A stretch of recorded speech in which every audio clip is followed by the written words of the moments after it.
Gusto niyo ba maging smart TV ang inyong ordinary TV? Tara guys, ito ang gagamitin natin. Scon Pro Smart TV Box.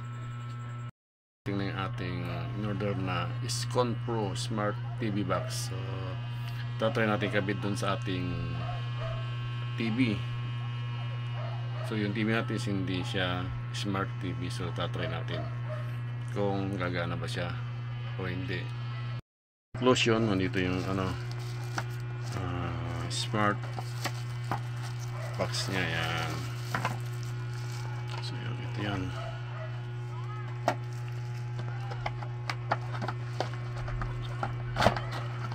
So, yung remote, siyempre walang battery, so lagyan natin siya ng battery. Yung kanyang adapter niya, yung kanyang cable. So mayroon na siyang cable din nakakasama. So yun nga guys, so kabit na natin yung kanyang adapter, power adapter dito sa slot sa likod. So dito is yung kabitan ng cable, HDMI cable para dun sa TV at dito. So ikakabit na natin dito. So ito, kung wala kayong HDMI cable, so ito dalawang butas pwede sa AB connection. Yan. So ito tapos sa likod, so meron ding tatlong USB port. So pwedeng lagyan ng mouse o kahit anong gusto yung ilagay dyan. So kabit na to. Kabit na rin natin yung, so ito yung HDMI cable.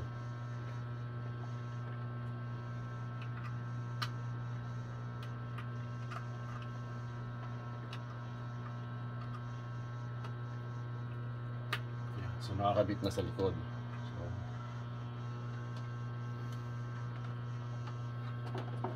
palagay natin siya dyan. So try natin sa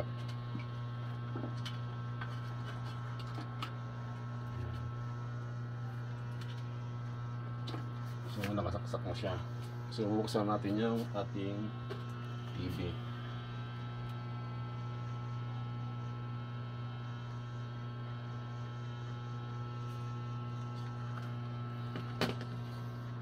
So yun, kita natin naka-blue na siya.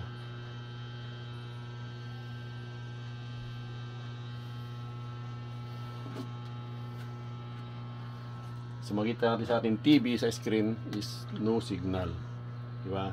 So ngayon punta tayo sa settings ng ating TV. So una, yung ginawa ko ganun, nahirapan ako, hindi ko alam. Alam pala i-settings mo sa TV. Pupunta ka ngayon sa settings ng yung TV menu, yan. So yan. So hahanapin natin siya dito. Power source, yan. Sa cable, air cable, IVT, ABG, HDMI 1, HDMI 2. So kinabit natin sa 2. Yan. Sa natin, okay. Hintayin natin. So yan, gumana siya. So gawa na yung ating Scon Pro TV box. So yan. So mamimili na tayo dito. So ngayon punta tayo sa settings. Yan. Nalipat ko ang hawakan kong remote control. Hindi pa ito. Ito ngayon. So okay.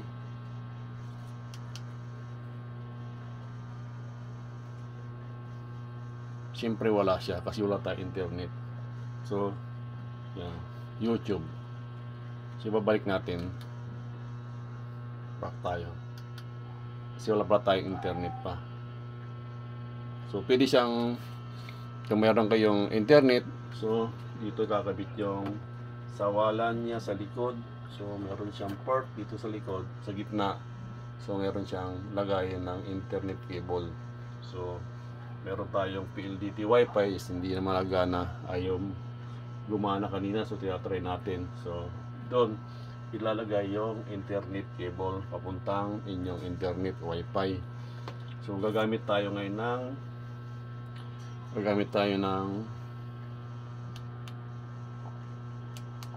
cellphone. So share na lang tayo.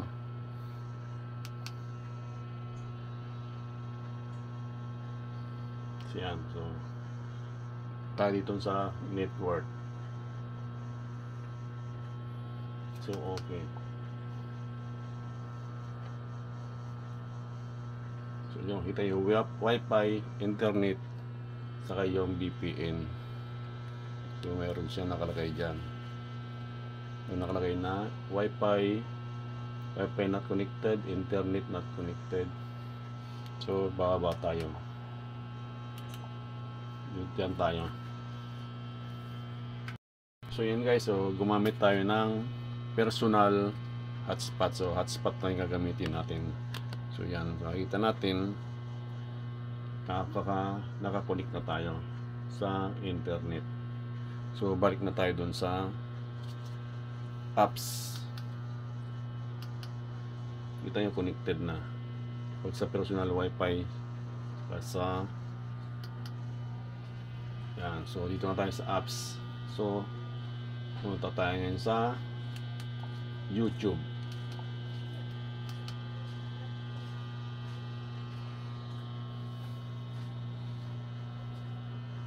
Mabagal, may ng signal.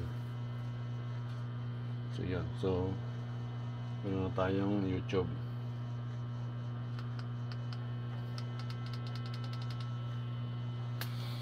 So loading siya.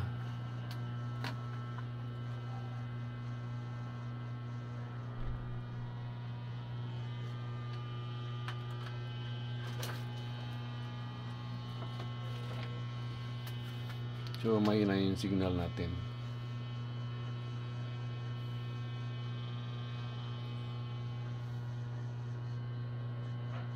So yon, so gumana. So gumana yung ating YouTube. So hanap tayo ng movies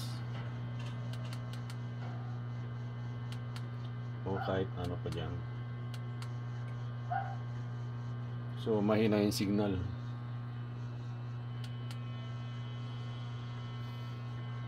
So rock, Pink Floyd, Beatles.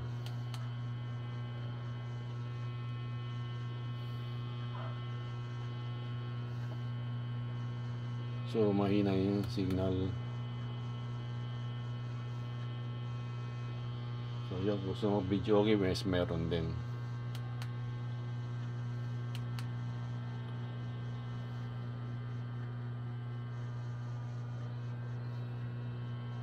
So try natin to, panoorin yung boxing.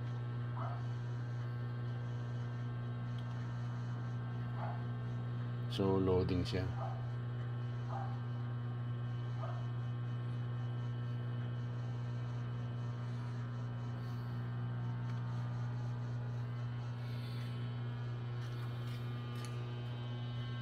Yun, so gumagana siya. Gamit lang natin personal hotspot.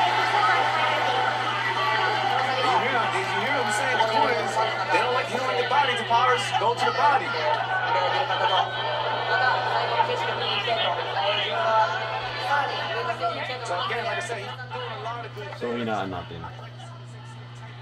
So yun, gumagana siya. Gamit natin ang personal hotspot ng ating cellphone. So kayo, kung may mga internet kayo, pwede nyo gamitin yung internet. This is maganda. So mahina yung signal dito sa amin. Wala rin tayong internet dahil yung ating personal na wifi, home wifi is ayaw gumana. So kaya nag-personal hotspot lang tayo. So babalik tayo dito sa apps. So try natin yung ito naman, Google Play Store.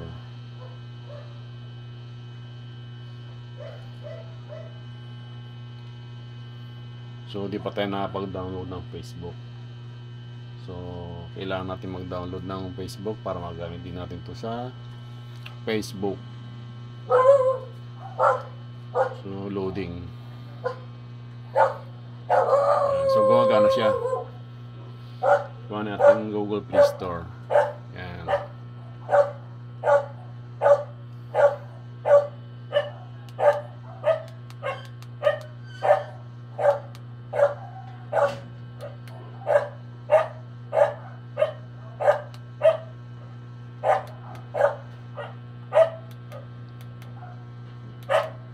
So mahirap, walang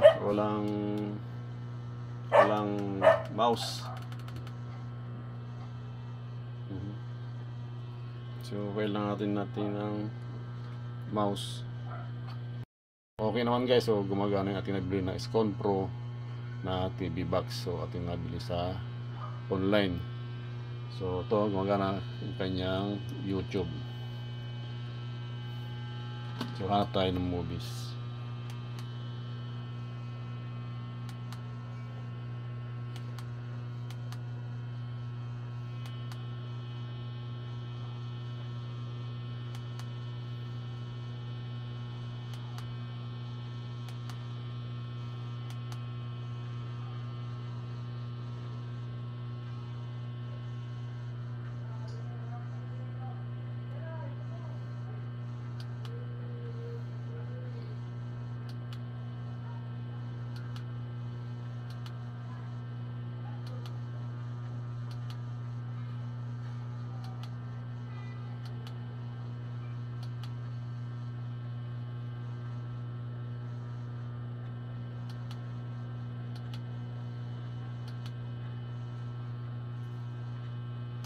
Panoorin natin to, Tale of the Mummy.